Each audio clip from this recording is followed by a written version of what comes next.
வேற மதத்துல உள்ளவங்க 2 பேரும் இணைஞ்சு திருமணம் பண்ணியிருப்பாங்க. அந்த மத நம்பிக்கைகள் அவங்கள புரியாம போறதுக்கு பல காரணம். இதெல்லாம் விட சமூக அழுத்தம் வேற. சமூகத்துல பல பெண்கள் பல பிரச்சனைகளை வேலை பார்க்குற இடத்துல சந்திச்சுட்டு வந்தாலும் அந்த கணவன் கிட்ட பகிர்ந்துக்க முடியாமலும், அது போல கணவனுக்குள்ள பிரச்சனைகளை அவன் மனைவி கிட்ட பகிர்ந்து கொள்ள முடியாம இந்த சமூக அழுத்தங்கள்னால கூட பிரிவு ஏற்படுது.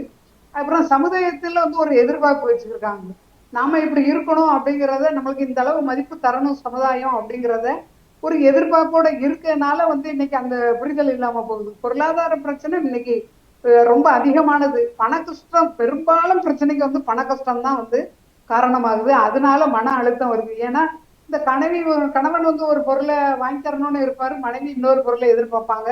அந்த எதிர்பார்க்கிற அந்த பொருளை கிடைக்காதனால நிறைய குடும்பங்கள்ல விட்டு கொடுக்குற மனப்பான்மை இல்லாம இன்னைக்கு சண்டை வந்துட்டு இருக்குது. அடுத்து பணத்தை எப்படி நிர்வகிக்கணும் அப்படிங்கிற பிரச்சனை. அந்த கணவனோட என்னோட வருமானத்தை நீ கேட்கக்கூடாது, உன்னோட வருமானத்தை நான் கேட்கக்கூடாதுன்னு 2 பேருமே சொல்லிடுறாங்க. அந்த கணவன் மனைவியோட மொத்த வருமானத்தை நம்ம எப்படி செலவு பண்ணணும் அப்படிங்கிறத பகிர்ந்து 2 பேரும் கருத்து வேறுபாடு இல்லாம அதை நிர்வகிச்சா இந்த பிரிவு பிரிந்து போகக்கூடிய ஒரு வாய்ப்பு இல்லாம போகுது. அதுக்கப்புறம் ஆளுமை வேறுபாடு. என்ன ஆளுமை? நான் தான் பெரிய ஆளு, பெண்ணுன்னா அடிமை அப்படிங்கிறது எல்லா ஆண்களுக்கும் இன்னைக்கும் இருந்துட்டுதான் இருக்கு. பெண்களை ஒரு மட்டும் பேசுறது, மேடையில பேசுறதும் அவங்க பெண்களை பற்றி எழுதுறதும் உயர்வாக எழுதுனாலும் அடிமனசுல பார்த்தோன்னா இவ பொம்பளை தானே, இவ பொட்டச்சி தானே அப்படிங்கிற மாதிரி ஒரு எண்ணம் இருந்துகிட்டே தான் இருக்கு. எவ்வளவு பெரிய படிப்புகள் படிச்சு எவ்வளவு சமுதாயத்துல ஒரு பெரிய பதவியில இருந்தாலும் பெண் என்கிறவ சாதாரண ஒரு புழு அப்படிங்கிற மாதிரி நினைப்பு நிறைய ஆண்களுக்கு இன்னைக்கு இருந்துகிட்டு இருக்கு. அது மாறல. இது உண்மையான கருத்து, மாறல. என்ன பேசுறதுலாம் மேடையில பேசுறது ஆஹா ஓஹோ, பெண்களுக்காக அவ்வளவு என் வாழ்க்கை அர்ப்பணிப்பு எல்லாமே.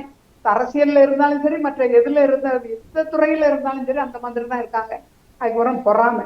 கணவன் வீட்டாரை பார்த்து மனைவி வீட்டாருக்கு ஒரு பொறாமை. இந்த மாதிரி காரணங்கள்னால ஒருத்தர் பொறுத்து கொள்ள முடியாம அதனாலே புரிதல் இல்லாம போகுது. இதெல்லாம் மேல சுயநலம், தன்னோட விருப்பம், தன்னோட எதிர்பார்ப்பு, இதுதான் முக்கியம், இது நான் இப்படித்தான் இருப்பேன் அப்படின்னு அப்படியே அந்த பெண்ணு இருக்கிறதுக்கும், கணவன் அப்படியே அவன் தன்னோட சுயநலம், எனக்கு இந்த மாதிரி காரு தான் வேணும், இந்த மாதிரி பைக்ல தான் போவேன், நீ எப்படி நடந்து போ, டவுன் பஸ்ல போ, ஃப்ரீ பஸ் இருக்கு, எப்படி வேணாலும் போ அப்படின்னு தன்னுடைய சுயநலத்தை மட்டும், தனக்கு எந்த கஷ்டம் வந்துடக்கூடாது. அதே சமயம் தான் எந்த கஷ்டப்பட்டு, நானும் வேலைக்கு போயிட்டு வர்றேன், வீட்டுல வேலை பார்க்க மாட்டேன்.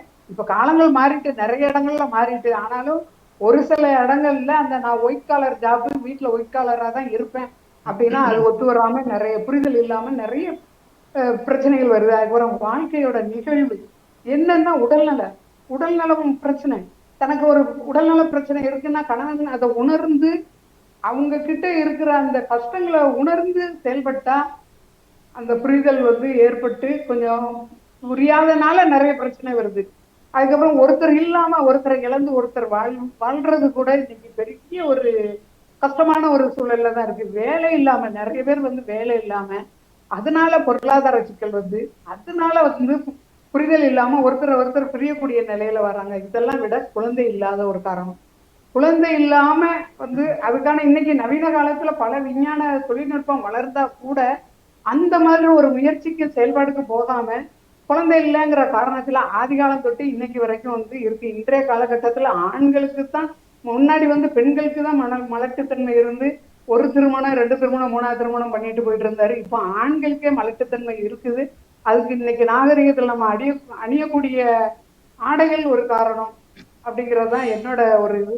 அதுக்கப்புறம் அடிக்கடி வீடு மாறிட்டே இருக்கிறாங்க. வீடு மாறிட்டே இருக்கிறப்ப சில பிரச்சனை, இந்த வீடு வேண்டாம், இதை விட பெரிய வீடு போகணும், அந்த ஊர்ல அந்த சிட்டியில போய் இருக்கணும், அந்த அப்பார்ட்மெண்ட்ல போய் நான் இருக்கணும் அப்படின்னு சொல்லும் போது அந்த பொருளாதாரத்தினால அதுல டாமினேஷன், அது என்ன சொல்றதுன்னா ஆளுமை, இப்படிதான் இங்கதான் இருக்கணும் அப்படின்னு ஒருத்தருக்கு ஒருத்தர் விட்டு கொடுக்காம இருக்கக்கூடிய ஒரு சூழல்ல தான் இன்னைக்கு அதிக பிரச்சனைகள் வருது. இதனால நீ தனியா இரு, உனக்கு பிடிச்ச மாதிரி, நான் எனக்கு பிடிச்ச மாதிரி இருக்கிறேன் அப்படிங்கிறது தனித்தனியாக பிரிந்து வாழக்கூடிய சூழல் இன்றைய காலகட்டத்தில் இருக்கு. இதுதான் குடும்பம் பிரியதுக்கான ஒரு முக்கியமான காரணமாக இருக்குது, புரிதல் இல்லாதது அப்படிங்கிறத கூறி விடைபெறுகிறேன். நன்றி. ஆம். அதாவது ஏன் அப்படி புரிதல் இல்லாமல் இருக்கிறோம் என்பதற்கான காரணங்களை அடிக்கடி நிறைய விடயத்தை அடுக்கி இருக்கின்றீர்கள். அந்த மனதில உள்ளதை வெளிப்படுத்துவதற்கு இப்ப கேள்வி என கொண்டு எழுகிறது. மனதில உள்ளதை ஏன் வெளிப்படுத்தாமல் பெண்கள் சரி ஆண்கள் சரி இருக்கிறார்கள் என்றதற்கான ஒரு விளக்கத்தை நாங்கள் தேடுகிறோம். ஏன் அந்த புரிதல் இல்லாமல், அடுத்தது ஏன் அதை வெளிப்படுத்த முடியாது? இப்ப நீங்க சொல்றீர்கள் ஆணுக்கு நோய் இருக்கிறான்ற அந்த நோயின் காரணம் பெண் தனக்கு நோய் இருப்பதை ஆணிடம் சொல்லத்தானே வேணும். சொல்லாமல் மறைத்து வைப்பதனால் அங்கு புரியாமை நிலைக்கிற கூடிய வாய்ப்பு இருக்கு. அவங்க சொன்னா கூட அதை பொருட்படுத்தவே கிடையாது. உனக்கு சரியா போகும், போ, இதை பண்ணு அதை பண்ணு அப்படின்னு கவனக்குறைவா அப்படி விட்டுருது. அது எல்லா நேரம்